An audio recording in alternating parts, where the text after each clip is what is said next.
ప్రియ WMM భక్తి ప్రేక్షకులకు నా నమస్కారాలు.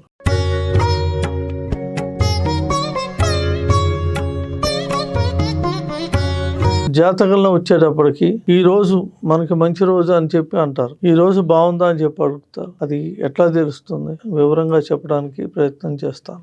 ముఖ్యంగా చూసుకోవాల్సింది 3 తిథులు అని చెప్పి అంటారు. తిథులు కరెక్ట్ కాదు. నక్షత్ర బలం చూసుకోవాలి, గ్రహ బలం చూసుకోవాలి, చంద్రబలం చూసుకోవాలి.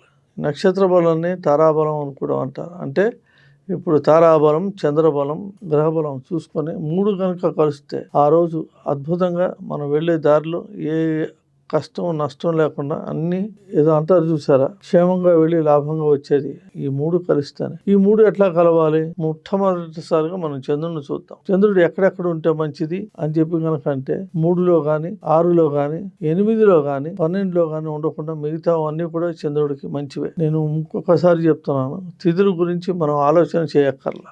నెక్స్ట్ గ్రహబలం. ఈ రోజు గ్రహబలం మనకు అనుకూలంగా ఉన్నాయా లేదా? కనీసం 9 గ్రహాలు 4 గ్రహాలు కాకుండా 5 గ్రహాలు అనుకూలంగా ఉంటే అవి దుష్ట గ్రహాలు కానీ, క్రూర గ్రహాలు కానీ, మంచి కానీ, చెడు కానీ, నైసర్గికం ఇవేని ఒక 5 గ్రహాలు కనుక మనకు అనుకూలంగా ఉంటే, ఈ చంద్రుడితో పాటు అవి కూడా అనుకూలంగా ఉంటే 70% మనకి విజయం. మరి 100% కావాలంటే తారాబలం చూసుకోవాలి. తారాబలంలో మీది నక్షత్ర బలం బట్టి 9 భాగాలుగా చేశారు. 27 నక్షత్రాలు.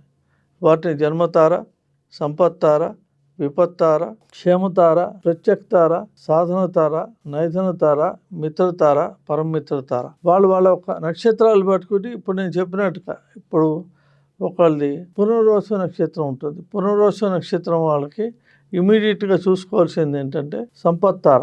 ఏమవుతుంది? పుష్యమి నక్షత్రం అవుతుంది. అట్లాగే మూలా నక్షత్రానికి వచ్చేటప్పటికి పూర్వాషాఢ అవుతుంది సంపత్తార. అట్లాగే ఒక్కొక్క నక్షత్రానికి ఇట్లా అంటే ఒకటి వదిలి ఒకటి చెడు చేస్తే రెండోది మంచి చేస్తుంది. అట్లా కనుక చూసుకుని ఈ టోటల్గా ఎంత వస్తుందో కనుక 3 కనుకుంటే 100కి 100% నువ్వు వెళ్ళే ప్రయత్నం దిగ్విజయం అవుతుంది. దానికి ఏం చెప్తారంటే చిన్న ఉదాహరణ. రామాయణంలో శ్రీరాముడికి సీతాదేవిని ఎవరు అపహరించి వెళ్ళిపోయారు. అది ఫలానా చోట అడ్రస్ తెలియాలంటే వెతకాలి. వెతికిన తర్వాత వాడు క్రూరులైతే యుద్ధం పెట్టాలి. యుద్ధాలు ఎప్పుడు పెడతారు? యుద్ధ ముహూర్తం అనేది కూడా గొప్పది. యుద్ధ ముహూర్తం కూడా తీసేస్తే అసలు వెతకడానికి నువ్వు సాధించాలంటే సాధన తార. పునర్వసు నక్షత్రానికి అయితే 6వ తార ఉత్తరా నక్షత్రం అవుతుంది. కాబట్టి ఉత్తరా నక్షత్రం నాడు బయలుదేరమని చెప్పి వశిష్ఠ మహాముని వారు సెలవు ఇచ్చారు. ఈ రోజు మీరు వెళ్ళండి, మీ పని దిగ్విజయంగా అవుతుంది. అందరికీ చెప్తున్నా, వారికే కాదు మనకు కూడా అంతే. ఏ పనైనా ముందు స్టార్ట్ చేయాలంటే సాధన తార. ఒకవేళ సాధన తార కనుక లేకపోతే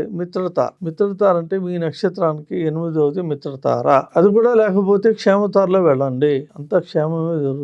తర్వాత సంపత్తార. ఈ 4 మెయిన్. ఇందులో 2 అటు ఇటు కాకుండా ఉంటాయి. అంటే 1వది 9వది. 1వది ఏంటి? జన్మతార. జన్మతారలో కొన్ని పనులు మంచివి, కొన్ని మనకి ఉపయోగపడవు. అట్లాగే పరమమిత్రతారం. పరమమిత్రతారలో కనుక ఏంటంటే ఒంటికి బాగాలేకుండా ఆపరేషన్స్ ఒంటికి సంబంధించినవన్నీ వీటికి మంచిది. మరికొన్ని విషయాలు ఎవరైనా ఈ పెద్దవాళ్ళని రెండోసారి కలవాలంటే పరమిత్రతాలో కనుకంటే బాండింగ్ సెట్ అవుతుంది. జన్మతారలో ఒకసారి ఫస్ట్ టైం కలవాలి. దానివల్ల ఏమవుతుందంటే మీకు పరిచయాలు ఏర్పడతాయి. రెండోసారి పరమిత్రతాల దగ్గరికి వెళ్తే మీకు వాడు ఆ పేరుకు తగ్గట్టే పరమిత్రులు అయ్యే అవకాశం ఉంటుంది. కాబట్టి ఈ 2 సగం అనుకుంటే అంటే దీనిలో 9లో 4 మంచివి, 2 ఇది, 3 చెడ్డవి. విపత్తారులో కనుక వెళ్తే మనకి ఏదైనా ఒకటి ప్రమాదం జరిగే అవకాశాలు పుష్కలంగా ఉన్నాయి. సపోజ్ విశాఖ నక్షత్రానికి జ్యేష్ఠ నక్షత్రం విపత్తార, తర్వాత శ్రవణ నక్షత్రానికి నైదనతార అంటే చావుతార, తర్వాత ప్రత్యక్తార 5. విశాఖ నక్షత్రానికి పూర్వాషాఢ ప్రత్యక్తార అవుతుంది. కాబట్టి ఫ్రెండ్షిప్ చేసుకోవాలన్నా వేరే వ్యవహారాలన్నీ చేసుకోవాలన్నా ఈ తారాబలం అనేది చాలా చాలా ఇంపార్టెంట్. అట్లాగే గ్రహబలం, తర్వాత చంద్రబలం. ఇవి కాకుండా లగ్న బలం కూడా ఉంటుంది. లగ్న బలం కూడా చూసుకుంటే మీ లగ్నం కనుక సపోజ్ మేషరాశి నుంచి వెళ్తాం, మేష లగ్నం అయింది అనుకో, లగ్నాలు రాశులు ఒకటే, కాకపోతే వీటి యొక్క స్థితి వేరు, వాటి యొక్క స్థితి వేరు ఉంటుంది. చంద్రుడిని మించి చూసేది రాశులు. లగ్నాలు కూడా రాశులు బట్టే చూస్తారు, కానీ సూర్యుడిని కూడా బేస్ చేసుకుని చూస్తారు. కాబట్టి లగ్నం కూడా ఉంటే అన్నిటికీ మంచిది. లగ్నం బలమే చాలా ఇంపార్టెంట్. లగ్నం కనుక లేకుండా మీరు శంకుస్థాపన చేయలేరు, పెళ్లిళ్ళు చేయలేరు, మరియు ఏ శుభకార్యాలు చేయాలన్నా కూడా లగ్నం అనేది వెరీ వెరీ ఇంపార్టెంట్. కనుక ఈ మూడు మనం ఫాలో చేసుకుంటే చాలా బాగుంటుంది. తర్వాత సాధనదారులు కనుక ఏ పని కూడా చేసినా హిట్ అవుతుందా